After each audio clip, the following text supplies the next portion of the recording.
Cuckoo is a hard movie to give a quick sales pitch for, since the plot is all about uncovering a mystery. It's just clear that something strange is going on, and we really don't trust Dan Stevens. He looks shifty.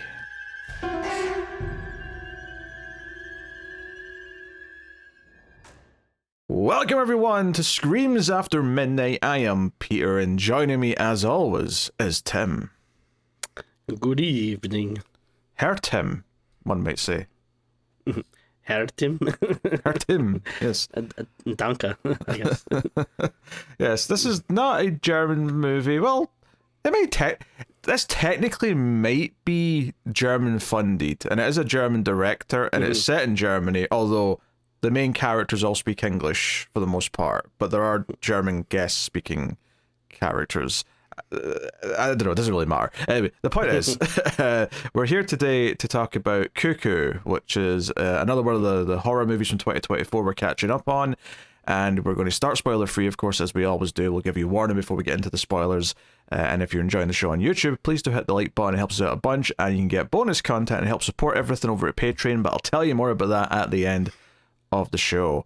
So, what is Cuckoo? Well, to be honest, I went into this very blind because the trailer, I remember leaking the trailer, but the trailer definitely kept things close to the chest. It did not spell out what the plot was going to be. I remember us talking about it and just not really being sure what the premise was or what even subgenre of horror it fell into. So, I think in honor of that, I think we'll keep all that till spoilers and just be as vague as humanly possible until we get to that point. But yeah, it stars Hunter Schafer. It's directed by Tilman Singer, who I'd forgotten until I looked him up just there what one previous movie he'd done that we did do on this show. He did a little film called Luz, L-U-Z, which I quite liked at the time, and Tim wasn't so hot on it. So I will be very curious to see how we fare with this one. So yeah, normally this is where I'd give you the spoiler-free synopsis, but to be honest, I feel like okay. Hunter Schafer plays a teenager who is moved with her family to a retreat in Germany because her parents are going to be working with the guy who owns it to build a new place. That character is played by Dan Stevens. He's the sort of rich guy funding everything. But as far as what any of the horror is, I'm going to keep that secret. But that's the setup for the start of the story anyway. And Dan Stevens plays a German in this. He's got a German accent. His character is Herr Koenig, sorry. Herr Koenig. Yeah. Yes. So that was interesting. I don't know if he had a good German accent. You'd think with a German director, maybe he would, the director would know if it was shit. Mm-hmm. So I'm sure he kept him in line, but... I bought it. Yeah. Anywho. Also, so Hunter Schafer and Dan Stevens are the first two billed, and interestingly on the poster it also says Jessica Henwick, which she is in the movie. Like, it's not a lie, but I wouldn't say she's the third main character though. I guess that's just people know who she is because she was in like a Marvel show or something. So we'll throw it on the poster. Who'd she play? I don't even know. That's the mum or the stepmom, I guess. Okay. Yeah. Just a thought. But I was surprised when I looked at the poster after and saw her name third billed. There's a couple of people that I think would have arguably been more fitting for third, but hey. All right, Tim, what did you think of Cuckoo? Yeah. Well, I mean, I know we had like a big gap between episodes, but I kind of felt like we're on a little bit of a streak there. There's a decent amount of movies that we liked. So, it always sucks when something comes along and interrupts the streak. I really didn't care for this. I just thought it was really slow and boring. I guess it's hard to get into a lot of stuff, without spoilers. I guess there's an interesting nugget there where, I guess the, kind of the antagonist or whatever, for the movie, I thought it had a cool look and there's interesting things about it. I just found myself having like trouble caring about it through a lot of the movie. Thought the characters were pretty boring and like one note. Like I don't really know who Hunter Schafer is. I guess people seem to know or like her because my wife was like, "Oh, it's Hunter Schafer." I don't. It seems like a fine, actor and everything, but I just didn't really care too much about the character or anything at all. Um, so yeah, it's always a bummer with these kind of movies because I just felt it was like dull. Didn't really do much for me.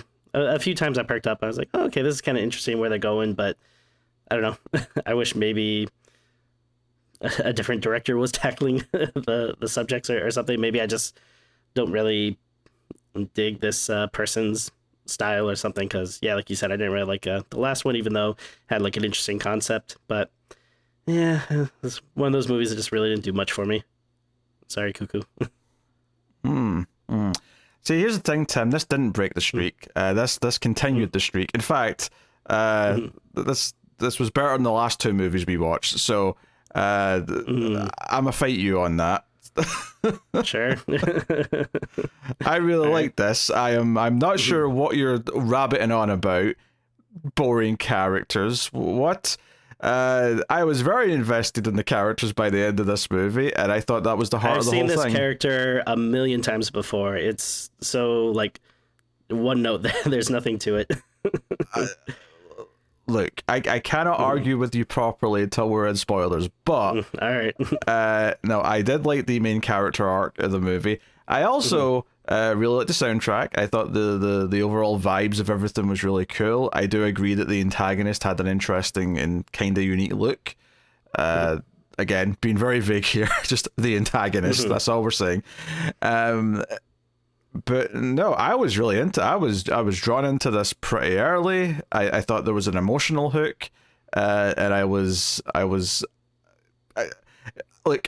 get this is usually we line up, and I get that you're not used to having to fight me on something, but I'm sorry, Tim. I'm coming swinging for this because I thought this was really good.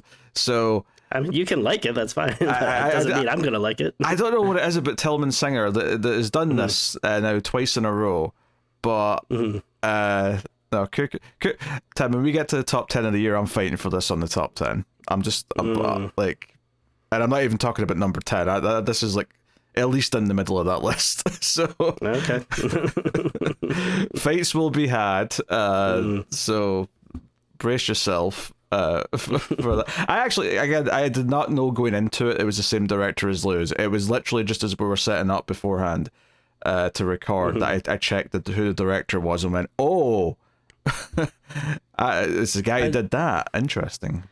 I mean, I think we talked about it before, but probably just it's been so long. Oh yeah, I'm sure. But I'm sure when we did the preview for 2024 at the start of 2024, I'm sure we mentioned it then who the director was, but I didn't remember that going into the movie. Yeah, because I remember going in thinking like, all right, because I didn't like their last film, but at least it was trying to do something different. So I was like, yo, I want to give this a chance. And I mean, it had been so long since I watched the trailer, so I didn't remember much about it, but I remember it having like a vibe and stuff. So I was like, all right, maybe this could be cool and stuff. And I don't know. I mean, I'm not like, gonna fight you or anything. Like, if I'm glad that you enjoyed it. It's just unfortunately it doesn't do anything for me, which makes me sad. It's not like I want to not enjoy movies, but I wish it worked. But I wish it worked. Yeah, no, I mean, obviously I did like the performances from some of the key characters. There's this kind of a strong like pair of characters that have kind of a story arc throughout the movie that I really enjoyed, and I kind of saw it going that way. And it's not so much that the movie, like, there's one or two things I saw coming for sure. Like I don't think it's necessarily completely doing something well. I mean, I do think like the horror part of it, like that premise does feel a little bit weird and different. I mean, that was definitely my favorite part about it. Yeah, there's definitely a unique element to that where I was like, I genuinely didn't know early on what the hell was happening. When because obviously it starts doing things and you're like, well, okay, I understand that something's happening right now, but what is it? What's going on? And it's not that complicated once it is kind of laid out, but it definitely has an air of mystery to it that you're sort of discovering with the main character. So yeah, I don't know. I was it's so funny because I was drawn into it very early, and I was pretty much just kind of like I was there for the whole run. Like I never lost interest. I was never bored. Honestly, this was the first movie out of like. Well, actually, The Monkey might have been shorter, admittedly, because but I don't know what that was because it was in theaters. But everything else we've watched, and because we've been doing this block of recordings while we've got a chance, and everything we've watched has been over 2 hours long. This was just a nice, tight 100 minutes, and I felt that good pacing. Could have fooled me. Shut up. What is this? Like, it's not often you get to come in here and get revenge for... admittedly, my right opinion about the boy, but I suppose you'll relish it while you have the chance. You I don't know, yeah, you make it sound like a competition or something. Like it's totally fine to not like the same movie. Like we don't have to be combative about it. I know, but you don't like. I feel like when you realize I like it, it's like you start. Not pulling punches, that's not quite the right phrase, but it's like, oh, I can't just make fun of this like we would any other bad movie. I have to be diplomatic because Peter's going to sit there and fight.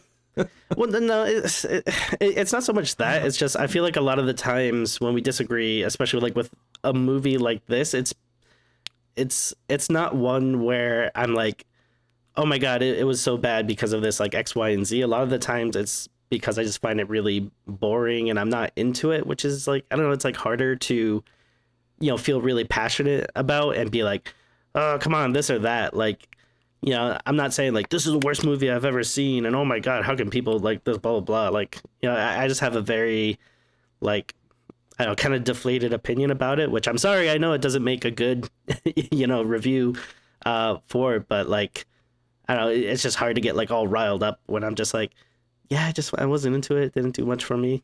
I think it's always frustrating with a movie like this where, like, because it's one thing if one of us passionately hates, because we always joke about The Boy, but I actually think that movie's shit, right? So when we talk about The Boy, I actually come properly swinging because I do think it's trash.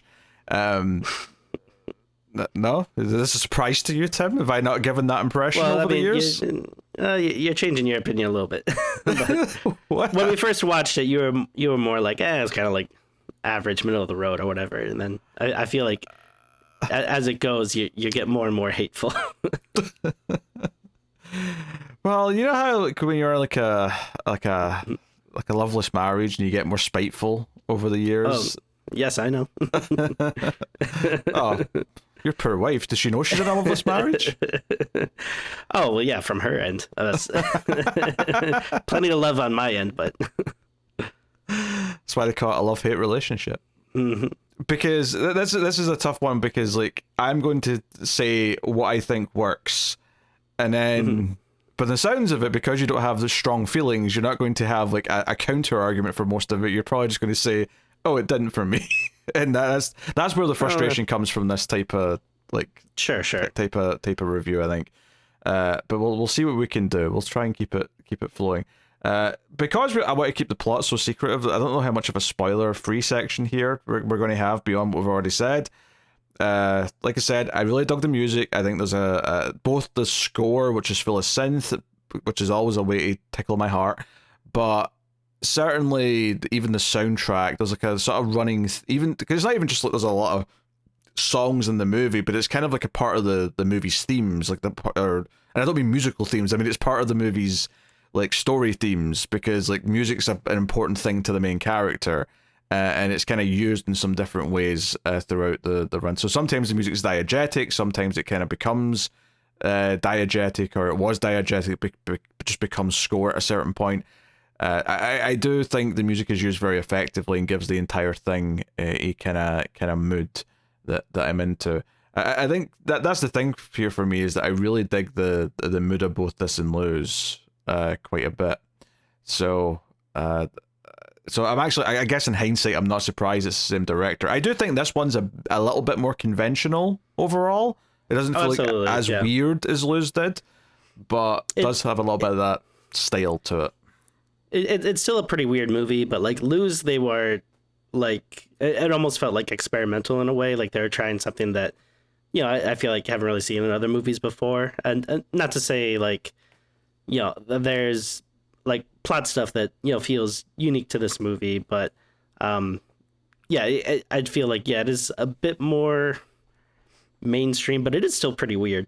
I'm not quite sure how it did, because it didn't get like a theatrical release and stuff. Like, I mean, I have to imagine just being like mostly in English with some American actors probably meant it. I mean, definitely more people talked about this than Lose. No one talked about Lose. Like, if I hadn't like went looking for that and found it and then we did it in the show, I feel like, whereas Cuckoo, I saw people on social media talking about it. I saw people giving impressions of it, and there was a little bit of buzz. So I think it was kind of a level up for the director, and that this one kind of hit at least the horror internet community. We're a bit more, invested in it, either for better or worse. So, so that's cool. Yeah. Honestly, I think we have to get to the spoilers. I don't know how much more we can really discuss. Sure. I mean, I guess. Yeah. I'll just say spoilers. So spoilers for Cuckoo. You have been warned. And we'll get into everything. So yeah, so the movie kind of splits a little bit into two halves, but I would say that like right away it introduces our main character of Gretchen, who is moving to this sort of retreat place that's also kind of partly a hotel, but like this guy owns like a bunch of different things around the area in the German countryside, and he is clearly up to something, right? It's pretty obvious to the audience that he is a villain, right? The second he steps into frame, he just has that vibe to him. He's German. That's not what I meant, but yeah, okay. But it's like, okay, we established that we have a father who is German as well, and that's why they're in Germany, because he has ties here. There is a stepmother who's a new wife relative to stuff. It's not Hunter Schafer's mother, is what I'm saying, right? It's not Gretchen's mum. And then there's a little girl sister who's about 8, who is the daughter of this wife. So, right, so we've got like a bit of a disconnect. And for me, that is where a lot of the heart of this movie ended up coming from, because in the opening portion of the movie, Gretchen hates her little sister, calls her a bitch, says a bunch of mean things, doesn't want to entertain her, and for the most part is just kind of jealous almost that like the little sister's the priority to the parents, and is part of why she feels so alienated and wants to go back home. But of course, over the course of the movie, the heart kind of is her kind of realizing that her little sister's a good kid and cares about her. So it kind of like, I don't know, that bond to me, and like how much she was willing to try and save her in the last act of the movie, for me was like a narrative thrill. It's funny because we were recording this the day after we did The Monkey, and like, not to spoil anything that's in The Monkey, I won't say anything just in case you've not seen the movie yet, but one of my main critiques of The Monkey, which I still liked overall, there was a lot of stuff I liked in that movie, but my main critique was that the main narrative like arc for the character fell a bit flat for me, because I didn't really care that much about the characters in the end. This for me felt like the polar opposite to that, where I was so invested in like her saving her little sister at the end, especially when there's other characters saying what she said at the start of the film. There's other characters actually saying to her, "That's not your sister. That's something else. That's doesn't deserve to live." And Gretchen is like willing to put her neck on the line to save her. So there was a good heartfelt through line for me, and a nice arc for that character of kind of realizing what family she still has. So I don't know. You don't sound too impressed, Tim, but go on. I mean, there was some good like sister stuff towards the end. Sure. I guess probably a big problem with my. It's what he says. Just go condescend. Sure. But I mean, I guess a big problem with the movie for me, and again, it seems like we're on pretty much opposite ends here, is I mean, I do think the younger sister is a bit more interesting. But Gretchen, I just found like very bland and boring, and I just feel like I've seen this character so many times where it's like, okay, it's the angsty kid who like, is mad at the parents and oh they're moving and they miss their friends and stuff, and I don't know, I just feel like that's a narrative that I don't know, I've seen so much, and it just I don't know, felt really boring to me. And like I don't know, I just never felt like she like grew beyond that of just being like kind of a like annoying like angsty kid. So yeah, I don't know, I just had trouble like relating to her that much during the movie, which I mean, yeah, I guess she grows like by the end and stuff, but I just had a lot of trouble like caring too much by the time we got to that point. I mean, I think this is where the mood comes in and really helps things out, because I think the mood in the opening chunk of the movie really helps get you into her mindset, even if she's technically being an angsty teenager who's making kind of some like shitty decisions. And but for me, there was a turning point. There was a pretty big turning point when something is revealed that kind of like, I think, makes her current state of mind much sadder and much like, because so we'll just talk about this now. So like, yeah, at first it's like, hey, she misses playing music with her friends. She's in a band, and she wants to go home and live with her mum again, right? And she calls her mum on the phone, and she gets the answering machine, and she's like, "Mom, it's so bad here," and she kind of breaks down a little bit and cries. And notably, her little sister, Alma, like hears some of this, right? And Alma doesn't speak. We should mention that as well. Alma uses sign language. She can hear. I think they say that she can. She does have hearing, but she just doesn't speak, which ends up being a hint for something else later as well. But once, and to be honest, I kind of called this the first time she called her mum, and she said, "Oh, it's so good to hear your voice." I did kind of have the little thought, "Oh, I bet her mum's already dead." Like I like something about the way she said that kind of told me that. Maybe that's just a good sign of the performance, that it, like, I got the kind of the way that the character was really saying it rather than the sort of the misdirect for the audience. But we see her make these kind of calls a few times where she calls up the answering machine and she leaves a message. But there's a big reveal about halfway through the movie which confirms that the mother's already dead, right? There's this idea that she had been living with her mother. She wasn't with her dad and his new wife for whatever period of time, right, when her mum was still alive. But because the mum has died, she's now with them, and this is like a big life change for her. So to me, like, the finding out that the reason why this change has happened is because her mother's died, and like the person she'd actually been living with was gone. Like, to me, that made her, like, her feelings about being here and how horrible she felt.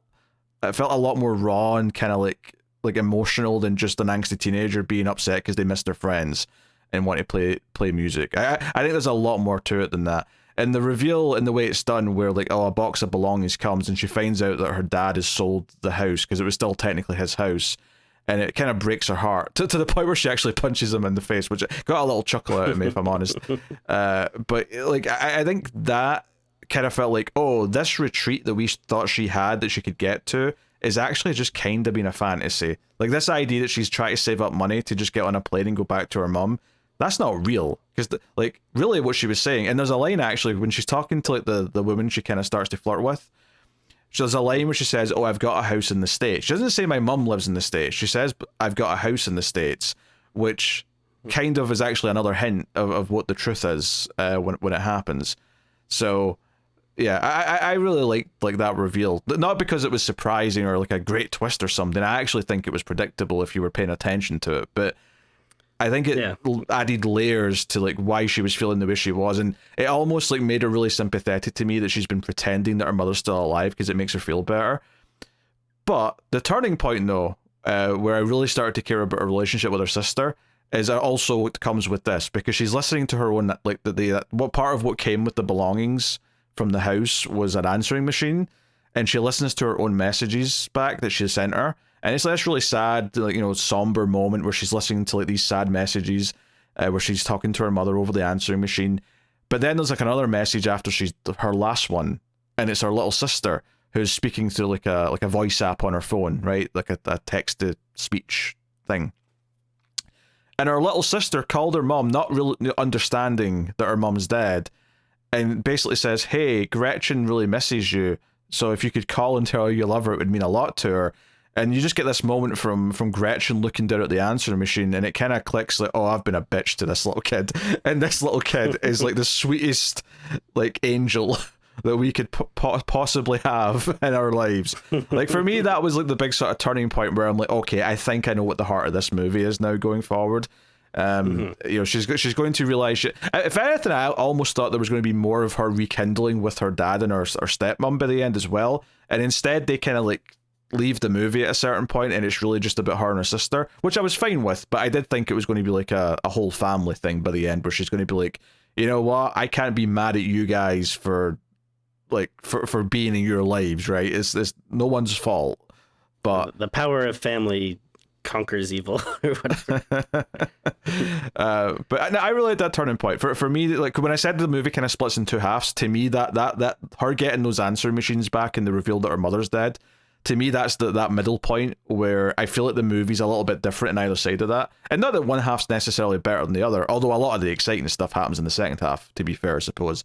But I think for me that is like a split in the middle where there's like a real turning point, and I think from that point on I was really kind of more invested in everything the character was then going through, and like, you know, just this idea of like everyone knows how she feels. The dad knows she wants to run away. Dan Stevens' character knows she wants to run away. Like, it kind of feels like this open thing that's just causing everyone stress, which in turn is having them blame her for her little sister having these seizures, which by the end we know is basically just either because of what she is, which we'll get to when we talk about that, or Cuckoo, or Dan Stevens and his scientists are literally triggering these seizures themselves, which I thought might be the case based on a couple of things, but it doesn't really matter either way. Yeah, so I mean, yeah, similarly to you, I also like clocked pretty early on that I figured the mom had passed away. I think like the first time that she calls her, I just assumed like, oh, like you're calling because you want to hear like the voice on the answering machine because you missed that or whatever. So I don't know, maybe it would have.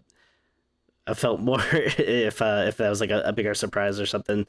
But I don't know. I mean, I guess I can't argue that because it's going to make me sound awful if I'm like, oh, I hated that, she missed her mom or whatever. I mean, to be fair, but I did say I also figured it out and I still liked the reveal. So, like, yeah. I guess I disagree that it needed to be a surprise. For you. Yeah, so... yes, well, all right, Bane. Yeah, I mean, I just felt like, okay, like this is something that has been done in like so many other movies. Again, where it's like, all right, so now we're dealing like with the grief over like your lost parent or whatever. But I mean, obviously, that is a very like a emotional thing or whatever, but it just like, I don't know, it just didn't do anything for me. I just didn't care.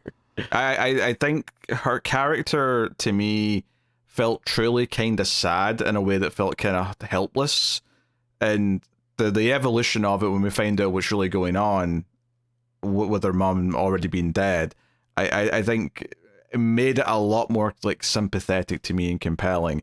And it made it just even sadder that she was willing to still run away, even though she didn't really have a place to go after that. It just kind of sort of emphasized how sort of like, I don't know, like, because there's a similar, simple scene where it's a little bit before the reveal, admittedly, but the like she's in like the car accident, which we'll get to like all the plot stuff that's happening in a bit, but she's in the car accident and there's a whole bit where her dad had spent the night with her in the hospital, but he's leaving the next day, and she basically begs him to not leave. And not leave her alone, and he's like, look, your sister's in the hospital, like Beth's staying with her, I have to go and like stay with her for a bit so that she can get away and do some of her work. and it basically all sort of wraps back around to like she's not feeling like she's being looked after. Like she's actually like someone who's deeply in need of help.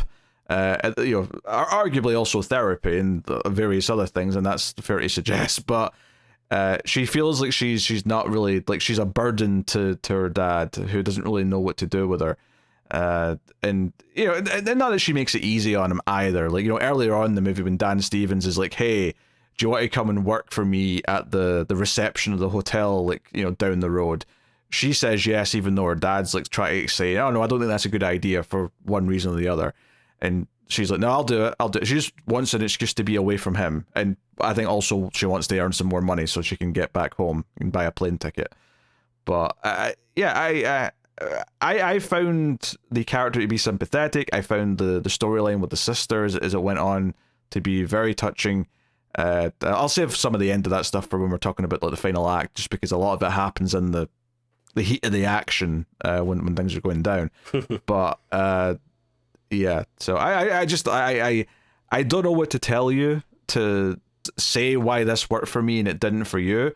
But I found it anything but boring, honestly. So I was super into it. It was very much the heart of the movie, particularly when it got to the sister stuff. But even before that, I think it was handled pretty well. I think the performance was good, and I think the vibe of which it presented the information had this feeling of melancholia. That's what a lot of the music was doing for me.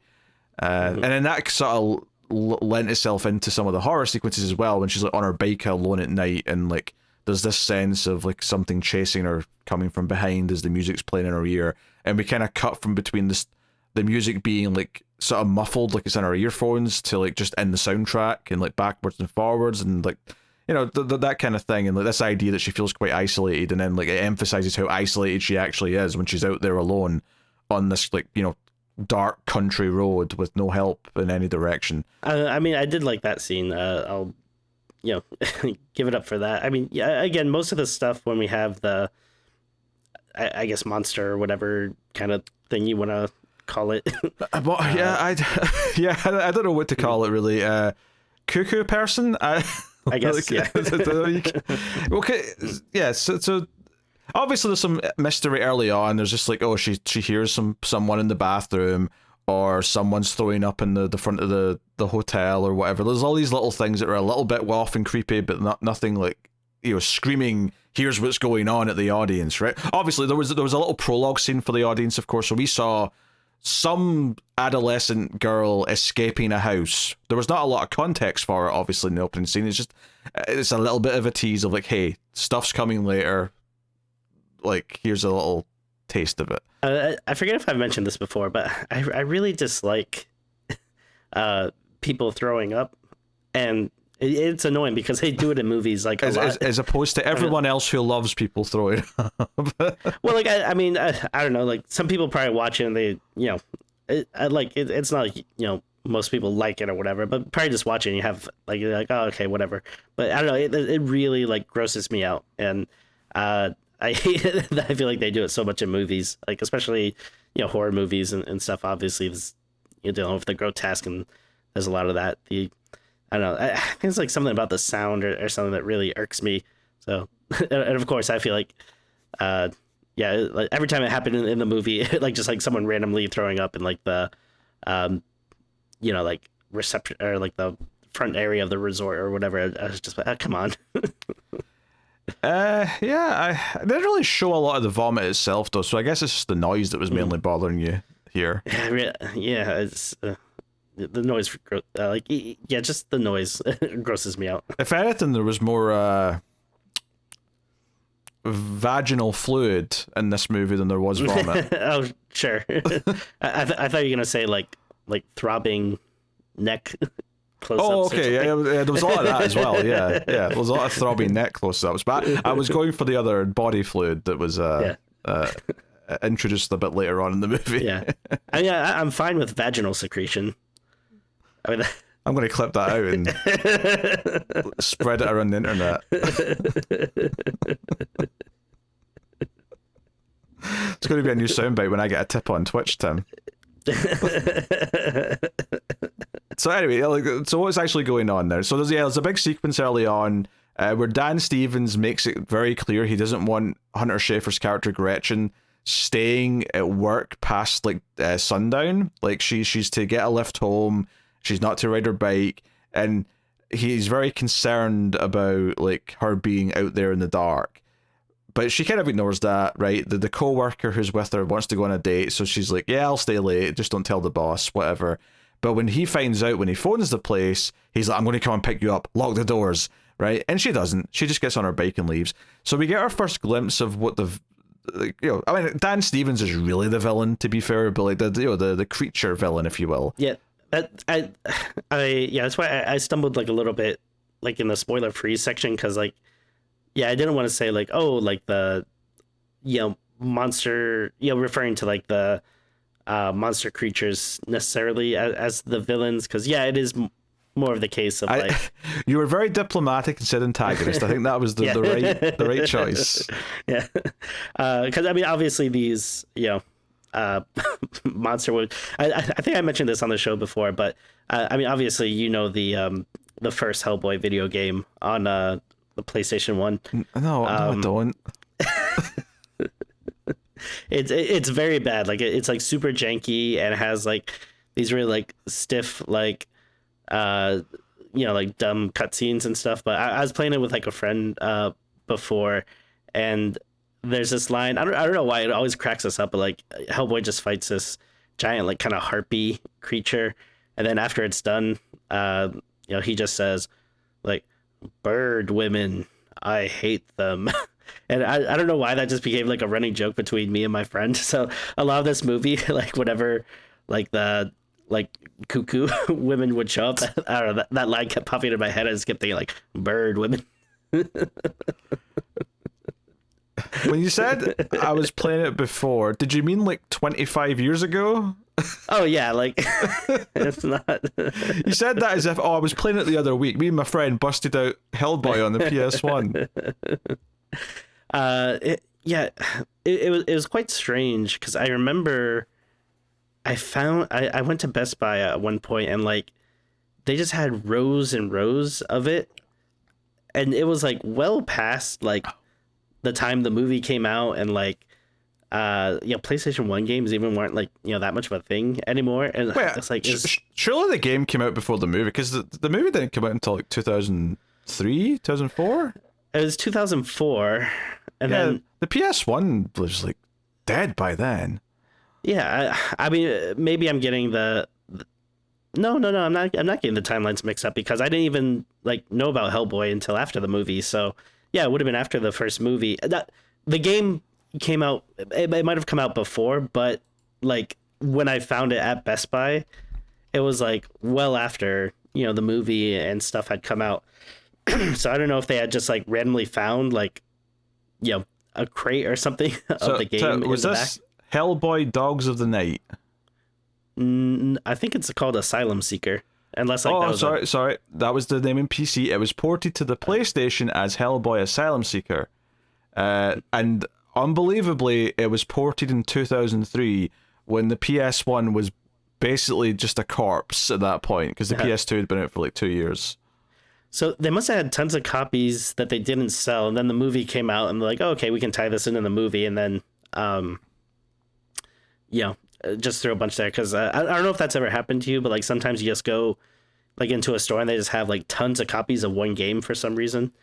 Yeah, I've seen that before, and they're usually dirt cheap because clearly they've got a lot of stock they want to get rid of. Yeah, but that's crazy. The thing of PS1 games like after like 2000. Also, I love how uninterested you are in this movie, Tim, that you've somehow pivoted us into talking about a Hellboy PS1 game.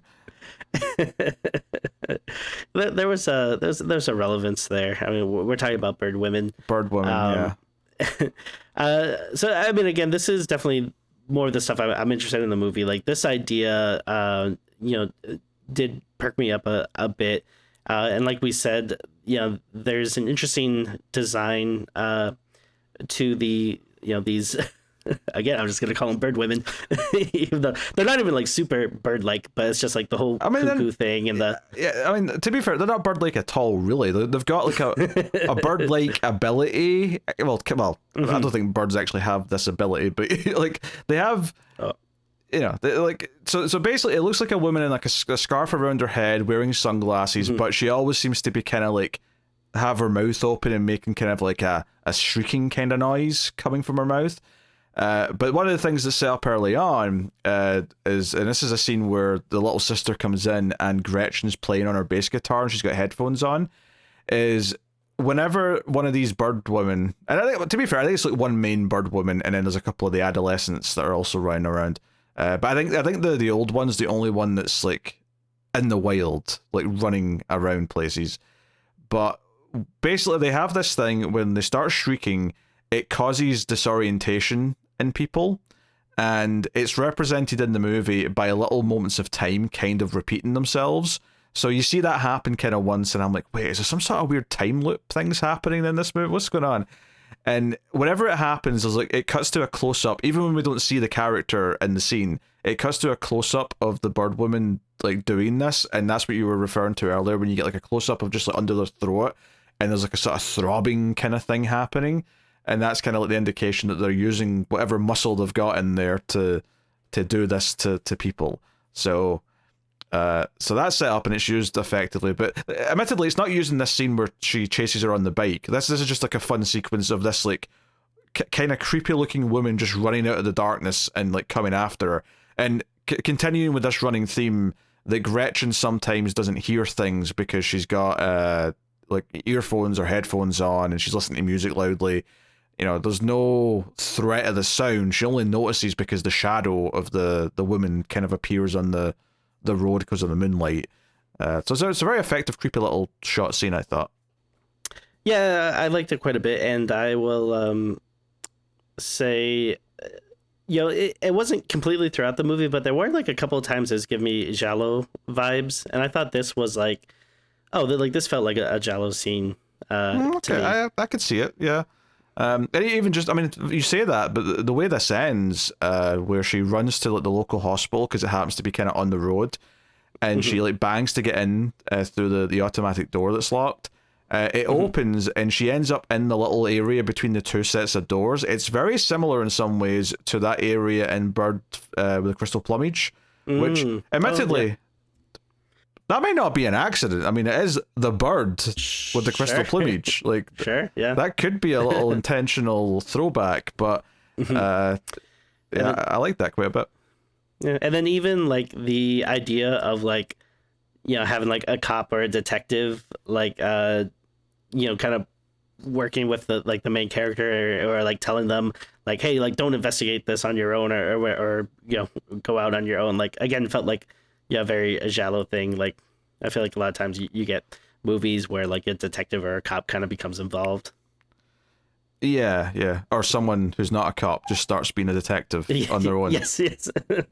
I feel like that's even more common, to be honest, based on the Absolutely. ones that I remember. And she gets like a hit in the head here. She sort of hits her head on the glass door and gets patched up. But this is another great example of like when she sees her dad at the hospital and they're bringing the little sister in because she's had another little seizure.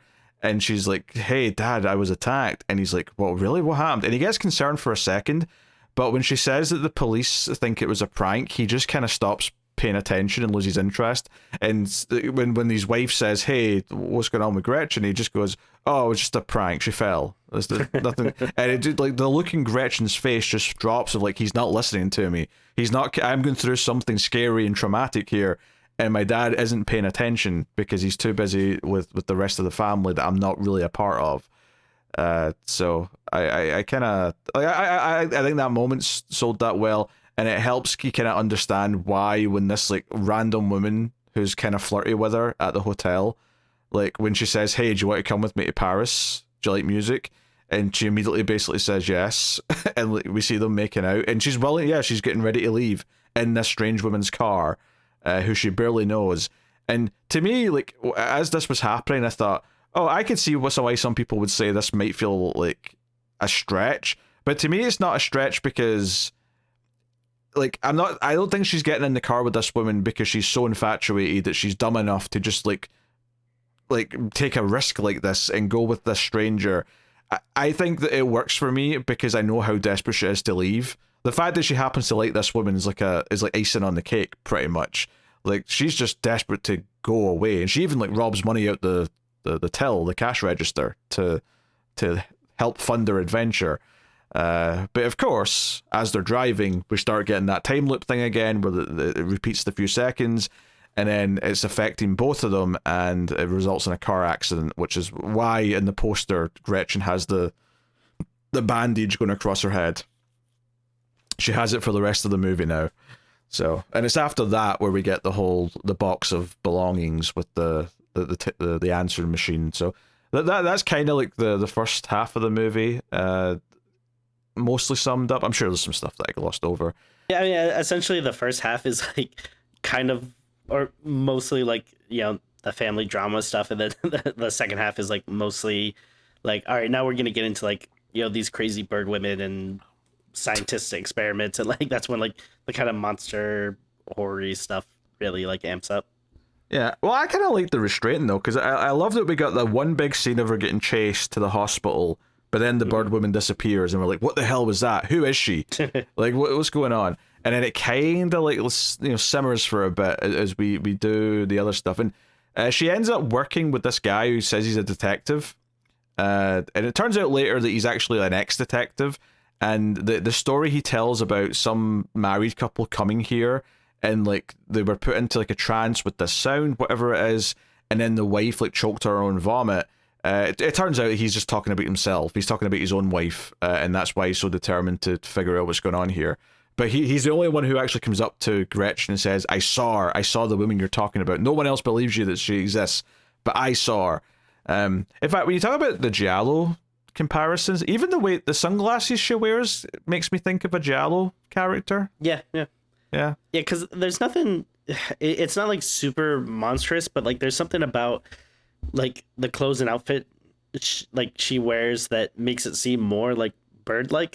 Like I don't know if it's like out of the big like goggles or glasses or whatever, you know what I mean, like stuff like that. That did kind of remind me of like, I don't know, the kind of like costume or something you might see in like a Giallo. Yeah, no, I can see that for sure. So yeah, they end up doing like a little stakeout together to try and like see if they can catch this woman in the act.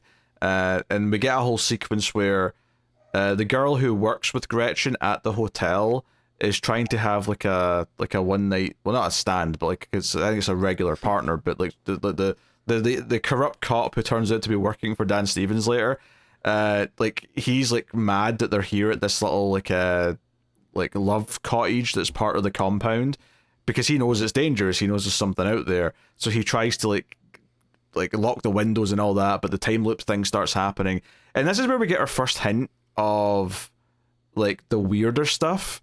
Because so we get coming in here isn't the main woman. It's not the main bird lady that we saw before. It's an adolescent who is younger. Mm-hmm. Obviously, that's what adolescent means. I don't know why I explained that.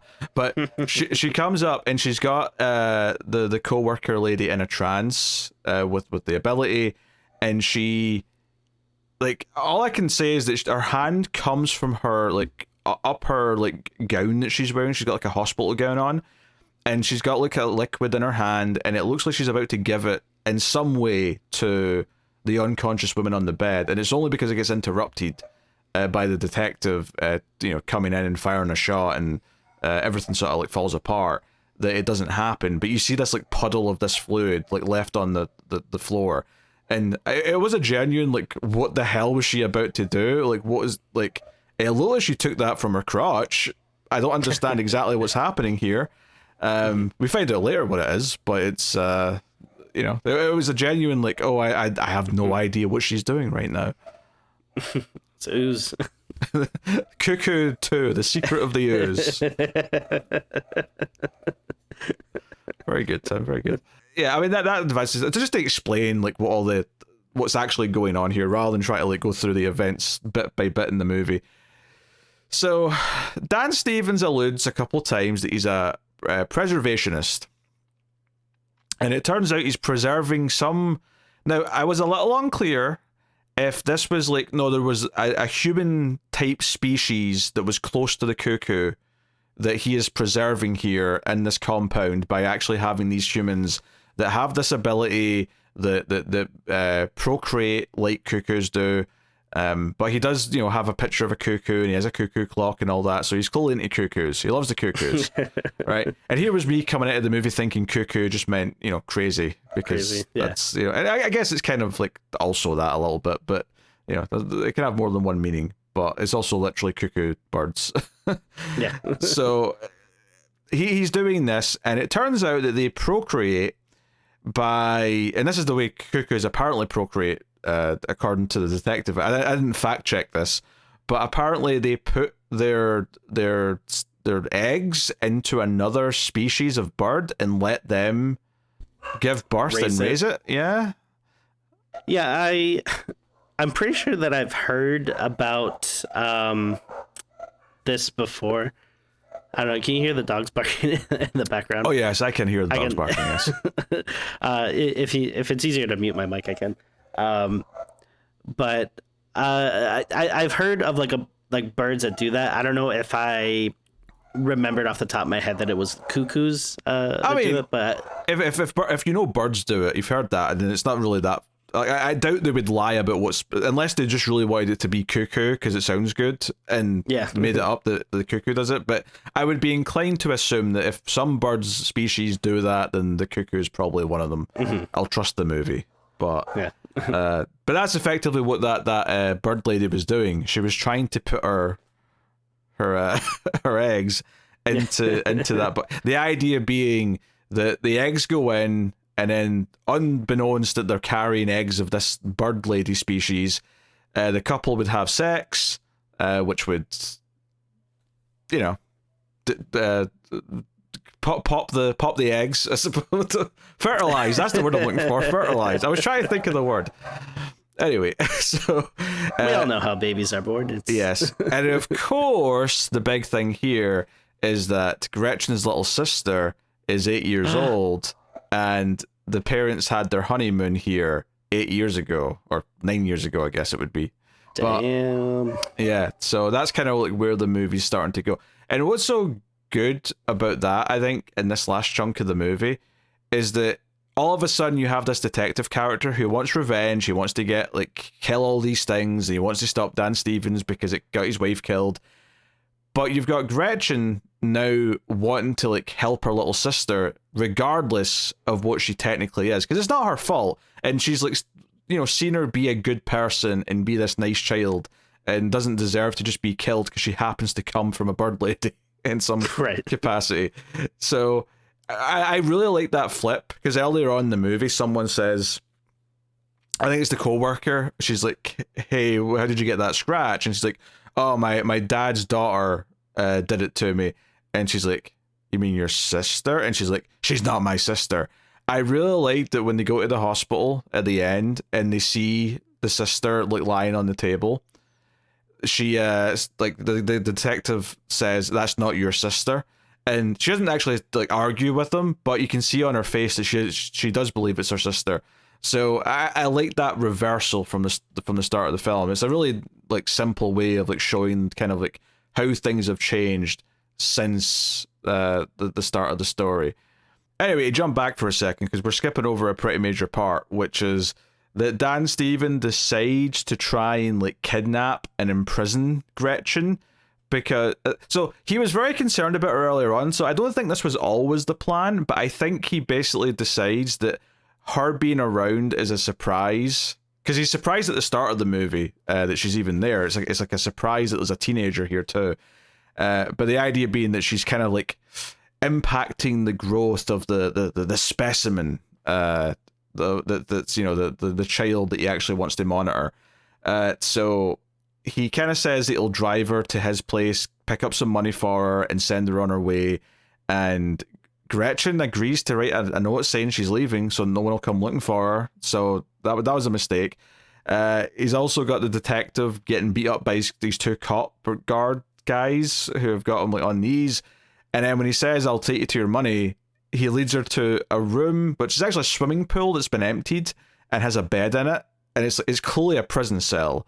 And he just kind of like sprays her with some stuff and leaves, some pheromones. He's basically luring in one of his bird ladies to come in and not impregnate her. That's not quite the right word, because she's not impregnated until someone actually has sex with her, but has the eggs.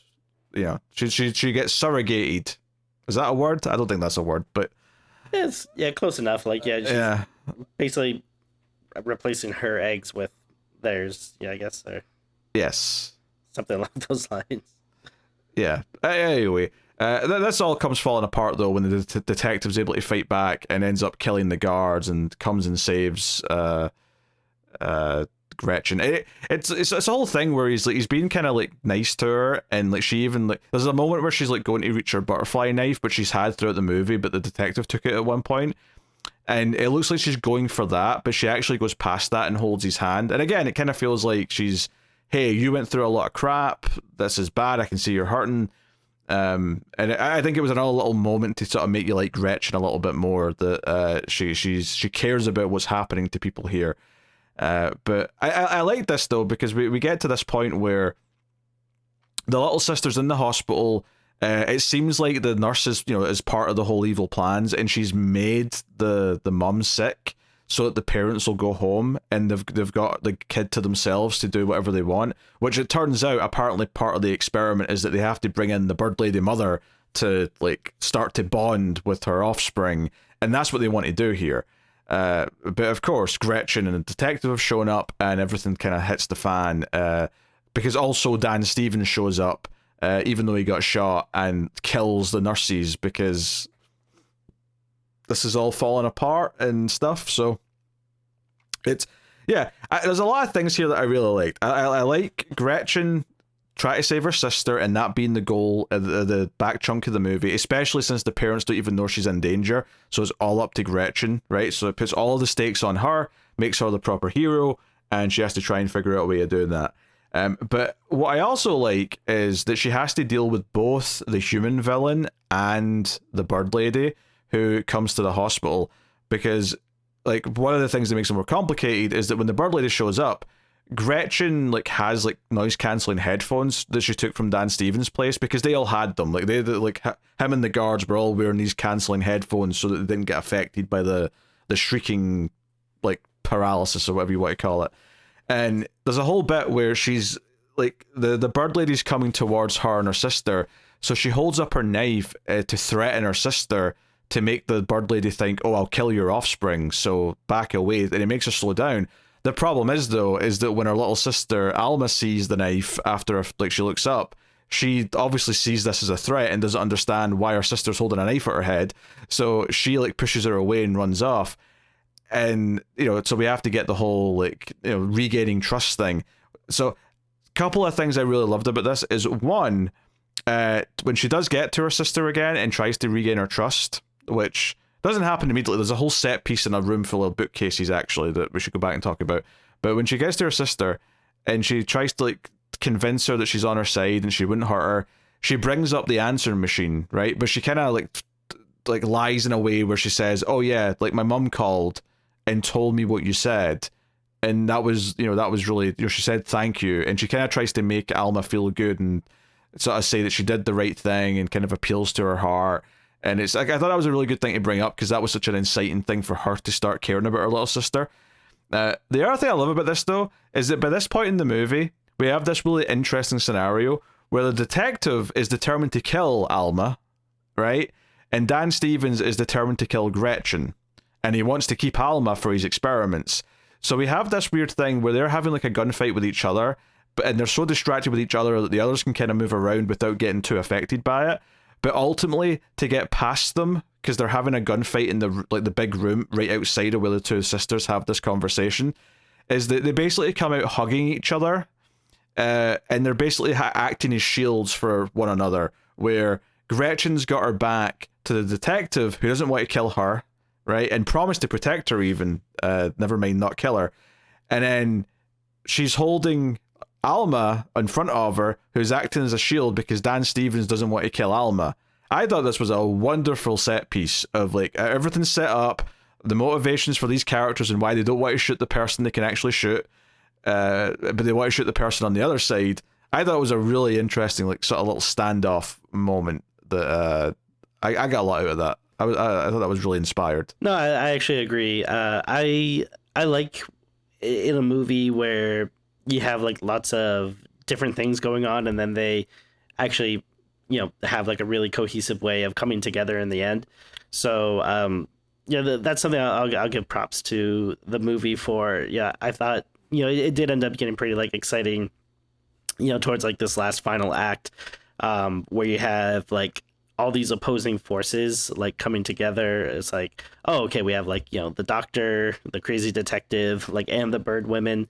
And yeah, that's just like an interesting, way to get like everything together. And no, I agree. Like this stuff I actually, did enjoy.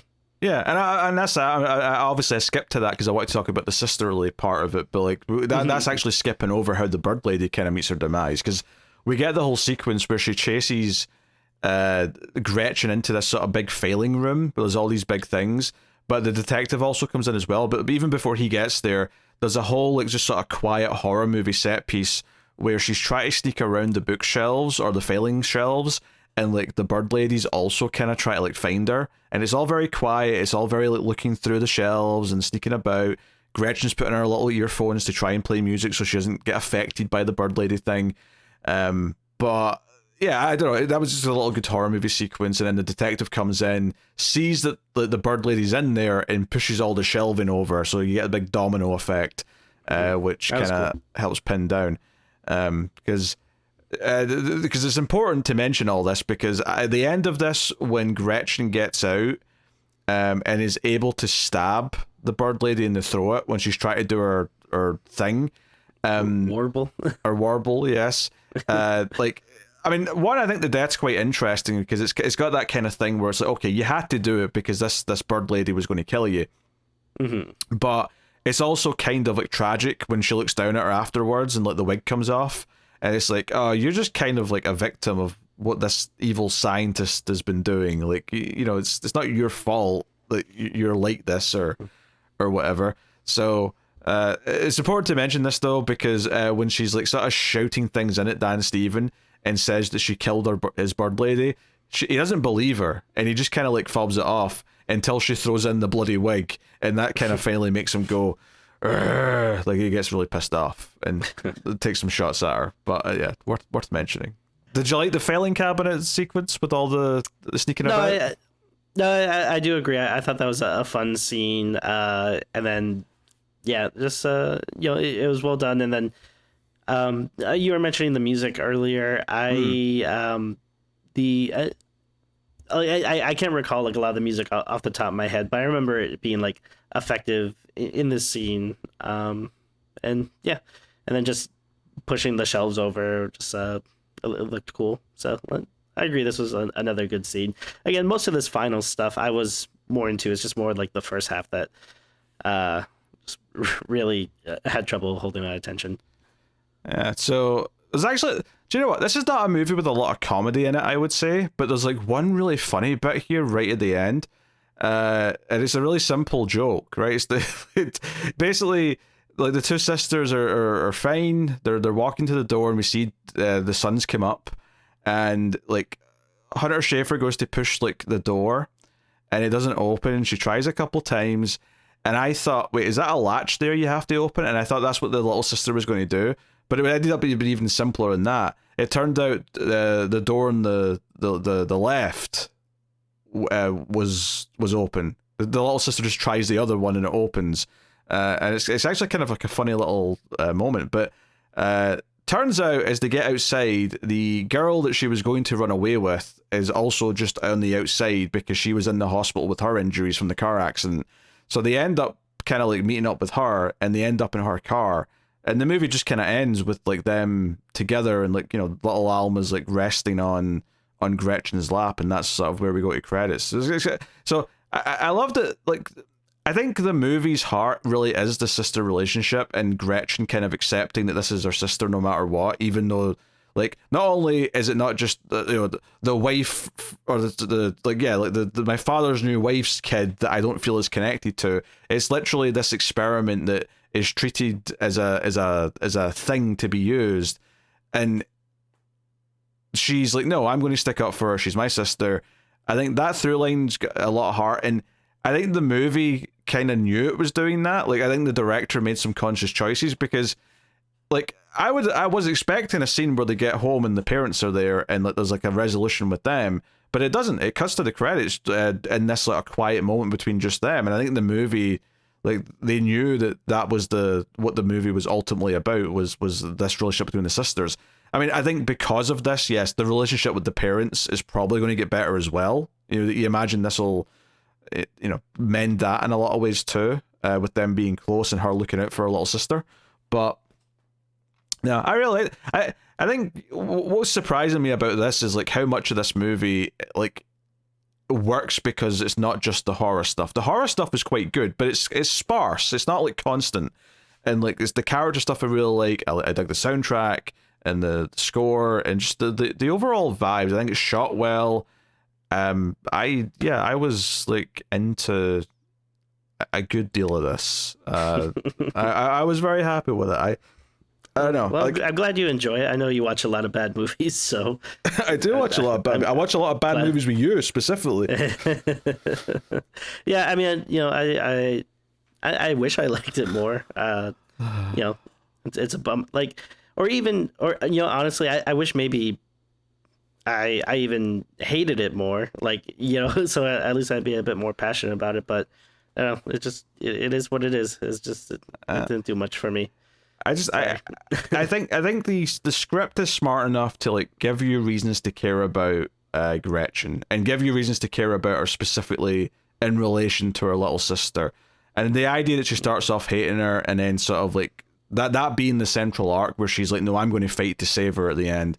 I really like that change, and I think that added so much to the movie. I think the Bird Lady experiments on their own wouldn't be enough to carry it, but having that central character thing that I really cared about, I think really elevated it in a lot of ways. Tim, what was your scene of the movie? I mean, I guess probably not a surprise because I mentioned liking it before, but probably the bike chase scene. I just liked how dark it was, and then just kind of getting that first glimpse of, like, the bird lady. It just being very creepy and effective. I thought that was pretty well done. Yeah, I mean, that's a good one. It's hard to argue. I think there's a couple of possibilities for me. One is when we get the reveal that the mum's really dead, and has been dead for some time, and like, I think what I like about that in concept as well is that it's a different revelation for the character than it is the audience, but they both work together at the same time, right? For the audience, it's finding out she's dead. For the character, it's finding out that her home's not even there to go back to, and that the last remnant of her mother's gone. She can't even call this number anymore. The thing she's been doing to try and, like, help her psyche. That said, I think I have to go with the weird, like, double body shield standoff kind of, to an extent. Also the talk before that convinces the little sister to trust her again. But, like, I think that standoff is just such a unique, like, concoction that really uses who every character in the scene is and everything that's been set up about what they care about. I think you can make some critiques and say, oh, like, Dan Stevens' character could be a little bit more developed so that we understood why he's doing this beyond just, I'm a crazy scientist and I want to, like, have monsters. Like, is there more of a purpose to this, or is it more of a personal thing that he really feels passionately about for some reason? Because ultimately the movie gives us, he's a rich mad scientist who really likes cuckoos. Like, that's what we get. And because the movie's more about the other characters and what they're going through than it is about, like, doing the, like, where he came from and why he's doing all this. Like, it's fine that it's just that, but that's something that could have been developed potentially. It's when you say he likes cuckoos, like, I'm just imagining the clocks. Like, he's just really into. Well, he's got one. He's got at least one. We see it in the movie. So I'm going with the standoff scene. I just think it's really cool. So I'll go with that. MVP of the movie? I mean, again, I know you'll vehemently disagree with me, but yeah, I really did not care for the main character, so that's not even going to be in my running. So I don't know. I did like Alma though. She was nice. So I guess I'll give it to her. Okay. Yeah. Hey, no matter how distant the dad and the stepmom felt, Alma never felt like she had a bad feeling in her body towards her big sister. Yeah. So, she's nice. Yeah. I mean, reminds me of my daughter a little bit, who, despite all the times her big brother is a little mean to her, she's still very like, oh, I love you. So how mean could he be? He's like 4. Oh, I mean, all like kids aren't terribly mean. They'll just push push other kids down, or punch you in the nuts or something, and then you go, why'd you do that? And they go I don't know. Yeah, but it's not like he's like getting into your psyche and being like, oh, well, you'll never be loved. You'll never be loved, Gemma. No, I mean, obviously, no, not that bad. But I mean, little, it's probably tough because they're, pretty close in age. They're just a little under 2 years apart, which I feel like maybe. So I feel like there's more jealousy there versus maybe if you're a little older, you can understand the concepts more of oh, they're younger, so they need this space or whatever. But they can be very not evil, but they can be oh, I want that thing, give it to me, and then they'll snatch something out of her hands, or not share something with her, so there's stuff like that goes on. Also, Tim, your wife is Asian and you're German, so you've got a very similar makeup to the parents in this movie.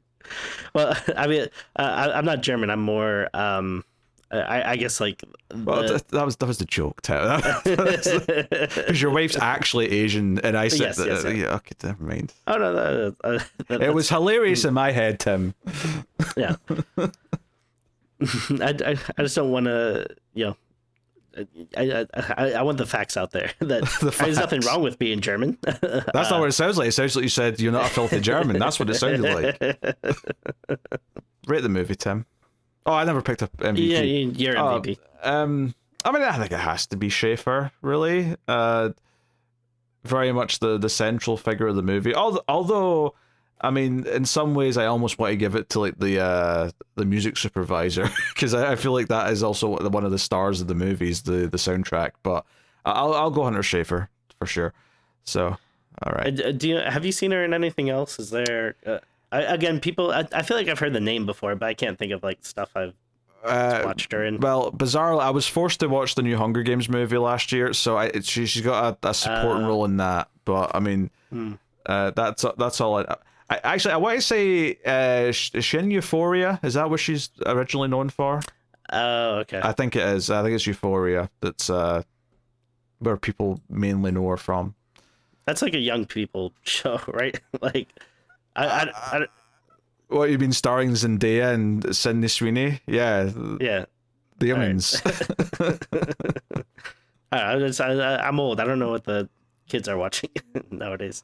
Yeah. Young person, but not children's. Just to be clear, I'm pretty sure. I think it's a pretty dark HBO show.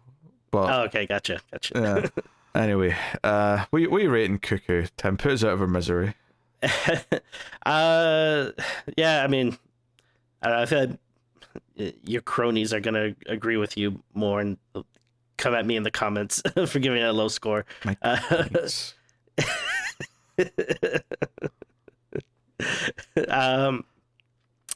yeah, I mean, I think there's some genuine horror elements to it that I enjoyed and I thought were well done, but unfortunately, just a lot of the first half and the character stuff didn't work for me. I mean, if I wanted all that drama, I would go watch like I don't know, like a Tom Hanks movie or something. What is Look, I get some horror movies try to do character drama and they suck and it's a pain, but you can't just throw your hands every single time there's any character drama and say, this doesn't belong in my horror movie. We had a perfectly awesome Bird Lady movie that just got... I mean, this would have been the second best bird horror movie after Birdemic. The fact that you're not even remembering the birds that Hitchcock made is a weird detail there, but go on. What's your rating, Tim? I'm just needling the main man over here. But yeah, I think I'm gonna go with like a 4.5. I thought it was yeah, I thought it was so slow and dull and just the character stuff. I mean, I'm glad it worked for you, but to me, it's just like I've seen this done so many other times. I just didn't care. Like, whatever. Hold on. Just to clarify, you're rating this lower than Smile 2. Is this correct? Oh yeah. Oh, absolutely. Yeah. I thought. I mean, Smile 2 definitely had its faults, but I thought it was. I had more fun with that for sure. Definitely, like that was the opposite, where it had a much more like engaging character to follow in that movie.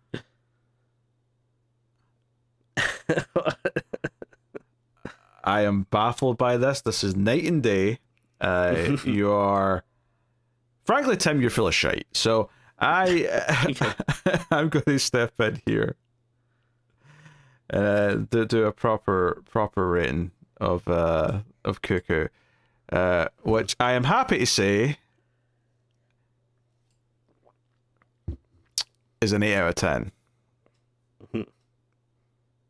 I was even tempted to go 8.5. I'm going to stay with the 8 out of 10 just now, but this movie's pretty great. I really dig the vibes. I think it goes alongside a lot of the other movies we've done from 2024 that have been good, and that it fills a different slot. It fills like a different mood that, from The Substance or from from Immaculate, from whatever, right? There's a different tone to it that I really appreciate. So, yes, I'm going with that. Well, we all know how much you like to fill slots, so. Is that the show? Are we done? I think we're done. I'm done. All right, yeah. Support us on Patreon, everyone. Usual things, the bonus episodes and whatnot, back catalogue. Although the bonus content is paused until Tim has moved into his new house and we've got a regular recording schedule. We're going to try and sneak in recordings when we can, but there should be at least another one after this in this batch that we've done. So there's one more next week, and the plan is for that episode to be on Strange Darling, which is another sort of notable 2024 movie that's had some buzz, so I'm looking forward to watching that. But that is the show. So like, subscribe, let us know what you thought of the movie in the comments, and we will see you next time. So keep watching scary movies. Goodbye.